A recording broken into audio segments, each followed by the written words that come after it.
Muna siya ilan na fresh mga ka-aryat kay sinaw na siya dali. Hello mga ka-aryat, another day, another ka-aryatan. Chares. So for today's video, i-share na ko sa inyo kung unsa kanindot mupuyo dali sa bukid. Charis bitaw is very fresh yung kayang isla. And dara naabot na si Papa. Nanagat na si Papa. And it's very daghan jud kayo nagpakuha jud pag-ayo karon ang bangsi. Ikabon mo ibalik pa yun na si Papa. Una iyang first stop. Hoy, first stop. Ito mo na 22 kilos na ang nakuha ni Papa. Diba? Nalisod sila og dayong diri. So, kailangan og tabang sa atong kinakusgang Bebe Love. Hi! Bitaw, so dara na siya habol kay matulog maguna siya. Charis. Bitaw, iwutang maguna niya sa iyang ulo kay sakit ba maglukto no niya is very bugat ba ang esda dyan.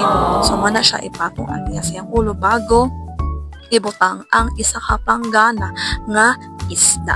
So makita nato diri kung unsa jud kalami or kanang unsa jud itsura anang fresh na isda. So diri ilahan na nang gidayungan kay di man jud siya makayag lukto jay. Is very kabugat jud ang 22 kilos nga bangsi isa ka panggana nga isda. So ilahan na lang ng gidayungan. And success! Ilahang na alsa gyud lain po gidayungan gani no. Hoy. So wala na siya ang fresh bangsi. So it's very kabarato jud ang kilo ana diri tay pero baka sa nagbayan. Hay, amot na lang no comment na lang. Hoy. So dala nagatang ko among baby boy. And that's it.